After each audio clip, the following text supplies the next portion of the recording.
શકાય એમ છે.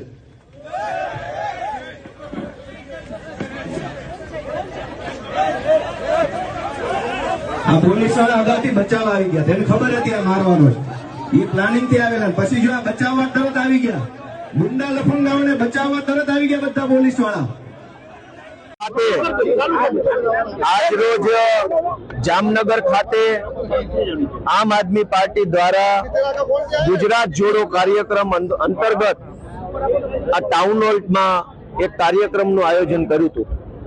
આ કાર્યક્રમમાં ખૂબ સારી રીતે કાર્યક્રમ ચાલતો હતો ત્યારે આજે આટલી વિશાળ જનસંખ્યા જોઈને, જામનગરની અંદર આમ આદમી પાર્ટીને આટલું વિશાળ જનસમર્થન જોઈને ભાજપ અને કોંગ્રેસ બેયના પેટમાં તેલ રેડાયું અને ભાજપ કોંગ્રેસ બંને ભેગા મળીને આજે આ સભા દરમિયાન જ્યારે હું વક્તવ્ય આપતો હતો ત્યારે એક વ્યક્તિએ આવીને મારા ઉપર કશુંક ફેંક્યું. મને એવું લાગ્યું કે પથ્થરો ફેંક્યો છે, પણ પાછળથી લોકોએ જણાવ્યું કે જૂતા ફેંક્યા, ચપ્પલ ફેંક્યા.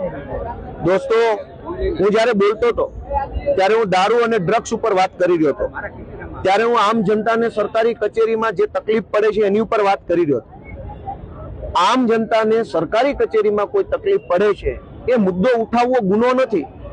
ગુજરાતમાંથી ડ્રગ્સનું દૂષણ નાશ પામે એ મુદ્દો ઉઠાવવો ગુનો નથી. જ્યારે હું આ મુદ્દો બોલ્યો ત્યારે મારી ઉપર જે હુમલો કરવામાં આવ્યો એ હુમલો ખરેખર યોગ્ય નથી. હું સત્તામાં નથી, મારી પાર્ટી સત્તામાં નથી, હું મંત્રી નથી, હું મુખ્યમંત્રી નથી, કે અમારી પાર્ટીની સરકાર નથી કે તમે અમને પ્રશ્ન પૂછો ને અમને જૂતા મારો કે ચપ્પલ મારો. દોસ્તો, મેં જોયું, હું વક્તવ્ય આપતો હતો ત્યારે કે અચાનક અનેક પોલીસ વાળા આ બાજુથી આવવા લાગ્યા, મારા ડાબા હાથ બાજુથી. 2-4 પોલીસ કોન્સ્ટેબલો આ બાજુ જમણી સાઈડ ગોઠવાયા, 2 લોકો અહીંયા સાઈડમાં ડાબી સાઈડ ગોઠવાયા, એક પોલીસ ઇન્સ્પેક્ટર, એક પીએસઆઈ એએસઆઈ ત્યાં ગોઠવાયા. અચાનક પોલીસ મુવમેન્ટ વધી ગઈ. જે બધું જ હું ભાષણ આપતા મારી નજર હતી, પબ્લિકની નજર હતી, જનતાએ જોયું, વિડીયોમાં આવે છે કે અચાનક પોલીસ વાળા બધા આવ્યા. પોલીસ વાળાની સાથે જ આ ભાઈ આવ્યો. લોકોએ એવું કીધું કે પોલીસની ગાડીમાંથી જ આ ભાઈ પોલીસ લઈને આવ્યા છે. મેં જોયું નથી, પણ હું તો સ્ટેજ ઉપર હતો.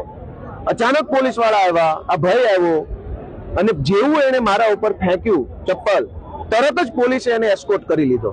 એનો અર્થ એ થયો કે ભાજપના ઈશારે પોલીસ વાળા મારા ઉપર ચપ્પલ ફેંકાવનારાને લઈને આવેલા અને પાછું એસ્કોર્ટ કરીને પાછો લઈ જવાની પ્લાનિંગ સાથે આવેલા.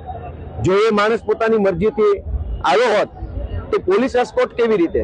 અચાનક જ બધા પોલીસ વાળા આવી ગયા અને એને જેવું એને ફેંક્યું તરત એને પોલીસે એસ્કોર્ટ કરી લીધો. એનો અર્થ એ થયો કે પ્રી પ્લાનિંગ થી મારા ઉપર હુમલો કરવામાં આવ્યો છે. મને એવું લાગે છે કે ગુજરાતના ગૃહમંત્રી હર્ષ સંઘવીને મારાથી કંઈક તકલીફ પડતી લાગે છે. જે રીતે અમે એની સામે અવાજ ઉઠાવીએ છીએ, વિરોધ કરીએ છીએ, એના કારણે એને તકલીફ પડતી હોય એટલે પોલીસની પ્રોટેક્શનમાં ચપ્પલ ફેંકનાર વ્યક્તિને મોકલી મારી ઉપર હુમલો કરાયો છે, એની હું નિંદા કરું છું. અને આશા રાખીએ કે આવી હલકી કૃત્ય કરવાના બદલે કંઈક સમાજના કામ કરે, જનતાના કામ કરે. સત્તામાં ભાજપ છે, અમારી સભાઓમાં ચપ્પલો ફેંકવાથી કે પ્રશ્નો પૂછાવડાવવાથી કંઈ જનતાનો ફાયદો નથી.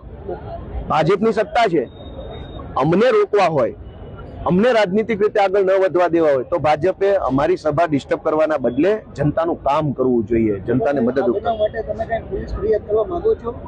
પોલીસ જ આને લઈને આવી છે તો ફરિયાદ ક્યાં કરવાની? પોલીસ જ આ ચપ્પલ ના, મને કઈ ખબર નથી, હું તો સ્ટેજ ઉપર જ હતો. પોલીસ પોતે જ આને ચપ્પલ ફેંકનારને પોલીસની ગાડીમાં લઈને આવીને મારી ઉપર ચપ્પલ ફેંકાવડાવીને એસ્કોર્ટ કરીને લઈ જતા હોય તો હવે કયા પોલીસ સ્ટેશને ફરિયાદ કરવાની? હું જનતાની અદાલતમાં ફરિયાદ કરીશ અને જનતાની અદાલતમાં ન્યાય થાય ને ત્યારે આ ગુનેગારોને સજા અપાવીશું. ચોક્કસ. Thank you.